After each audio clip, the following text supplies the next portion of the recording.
नमस्कार, स्वागत आहे तुमचं माझ्या यूट्यूब चॅनलमध्ये, ज्याचं नाव आहे स्वामी भक्ती मराठी। मित्रांनो, चातुर्मासाला सुरुवात झाली आहे आणि चातुर्मास हा खूप महत्त्वाचा असतो। तर या चातुर्मासामध्ये देवांची सेवा करण्यासाठी, चातुर्मासामध्ये दान धर्म आणि पुण्य मिळवून घेण्यासाठी खूप महत्त्वाचं आहे। तर चातुर्मासामध्ये काही नियमांचेही पालन आपल्याला करावे लागते। यासोबतच श्रद्धा भक्ती ही खूप महत्त्वाची आहे।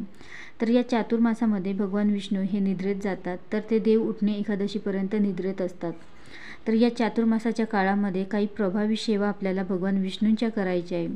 तर यामुळे न मागताही आपल्याला सर्व काही मिळेल। तर त्या कोणत्या सेवा आपल्याला या चातुर्मासामध्ये करायच्या आहेत, तर हेच आपण या व्हिडिओमध्ये बघणार आहोत।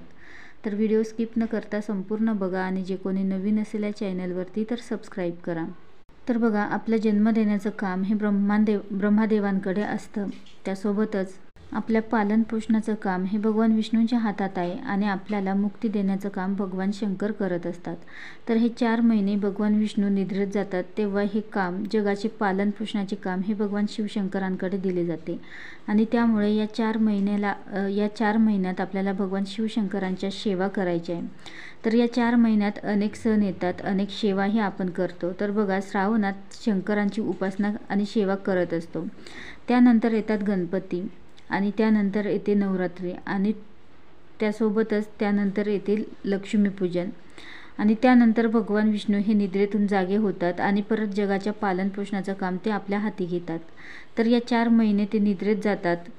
या चातुर्मासात भगवान विष्णू हे जेव्हा निद्रावस्थेत जातात, तेव्हा त्यांच्या खूप जास्त अंश हा पृथ्वीवर असतो आणि म्हणून आपल्याला या चातुर्मासात खूप सेवा आपल्याला करायच्या आहेत भगवान विष्णूंच्या, भगवान शिवशंकरांच्या।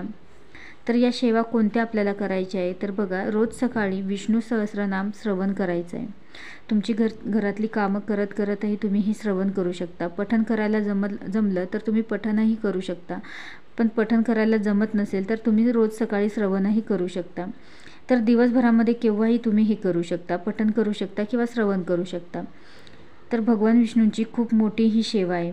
त्यानंतर व्यंकटेश स्तोत्र संस्कृतमधलं 21 वेळा पठण करायचं आहे। तर 8 ओव्यांपर्यंत आपल्याला पठण करायचं आहे आणि 21व्या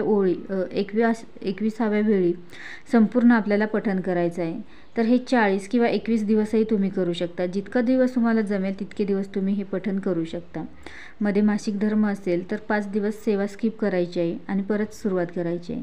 त्यासोबतच सुतक किंवा विटाळ असेल तर आपल्याला संपूर्ण सेवा स्किप करायची आहे आणि नव्याने सुरुवात करायची आहे। तर नव्याने जेव्हा सुरू कराल तर तुम्ही ती बुधवारपासून करा किंवा इतर कोणत्याही दिवशी सुरुवात केली तरीही चालेल, पण शक्यतो बुधवारपासून सुरुवात करा। तर लक्ष्मी प्राप्तीसाठी आणि कर्जबाजारीपणा कमी होण्यासाठी व्यंकटेश स्तोत्राची रात्री 12 वाजता खूप प्रभावी सेवा आपल्याला करायची आहे। तर ज्यांना 12 वाजता जमत नसेल तर सकाळी उठल्यावर विष्णू सहस्रनाम लावून द्या, त्यानंतर देवपूजा करा। देवपूजा करताना व्यंकटेश स्तोत्राचे 3 वेळा पठण करायचं आहे आणि त्यानंतर एक श्लोकी विष्णू सहस्रनाम 11 वेळा रोज पठण करा। तर हे पठण केल्याने तुम्हाला विष्णू सहस्रनाम पठण केल्याचे पुण्य मिळते। आणि ज्यांना जमेल तर त्यांनी व्यंकटेश स्तोत्राचे रात्री 12 वाजताही पठण करा। ज्यांना नाही जमणार त्यांनी सकाळी उठल्यानंतर 3 वेळा व्यंकटेश स्तोत्राचे पठण करा आणि विष्णू सहस्रनाम श्रवण करा किंवा पठणही करू शकता।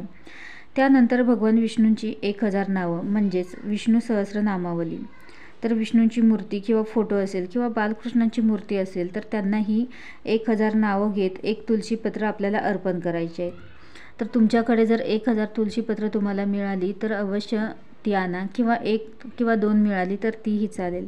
तर प्रत्येक नावाला आपल्याला 1 तुलसीपत्र भगवान विष्णूंना अर्पण करायचं आहे। तुमच्याकडे जर एकच असेल तुलसीपत्र तर अर्पण केल्यानंतर परत उचलून घ्या आणि परत दुसरं नाव घेऊन तेच तुलसीपत्र तुम्ही त्यांना अर्पण करू शकता। किंवा ओम नमो भगवते वासुदेवाय नमः या मंत्राचा 11 वेळा किंवा 1000 वेळाही तुलसीपत्र अर्पण करून जप करावा। तर तुम्हाला जे जमेल ते तुम्ही करू शकता। तसेच रोज सकाळी आणि संध्याकाळी किंवा संध्याकाळीच तुम्हाला जेव्हा जमेल तेव्हा, सकाळी किंवा संध्याकाळी, तर तुळशीजवळ एक तुपाचा दिवा लावा। यासोबतच विष्णू गायत्री मंत्र 16 वेळा पठण करा। तसेच दर शनिवारी पिंपळाचीही आपल्याला सेवा करायची आहे। तर भगवान विष्णू आपल्यावर प्रसन्न झाले तर बऱ्याचशा प्रमाणामध्ये आपला पितृदोष हा कमी होतो। तसेच संक्षिप्त श्रीमद भागवत पारायण याचेही एकदा तरी पठण करा या चातुर्मासामध्ये। तर यामुळे पितृदोष कमी होतो। तर एकादशीला म्हणजे प्रत्येक महिन्याला जी एकादशी येते त्या एकादशीच्या दिवशी किंवा कोणत्याही बुधवारी तुम्ही या ग्रंथाचे पठण करू शकता। तर या चातुर्मासामध्ये आपल्याला या सर्व सेवा करायच्या आहेत। तर भगवान विष्णूंच्या सर्वात प्रिय सेवा आहेत, तर अवश्य तुम्ही या सेवा करा। तुमच्या नक्कीच ज्या काही अडचणी समस्या आहेत तर त्या कमी होतील, लक्ष्मी प्राप्तीही तुम्हाला होईल। तर अवश्य या सेवा करा आणि अनुभव घेऊन बघा। व्हिडिओ आवडला असेल तर लाईक करा, कमेंट करा, शेअर करा आणि सबस्क्राईब करा। श्री स्वामी समर्थ।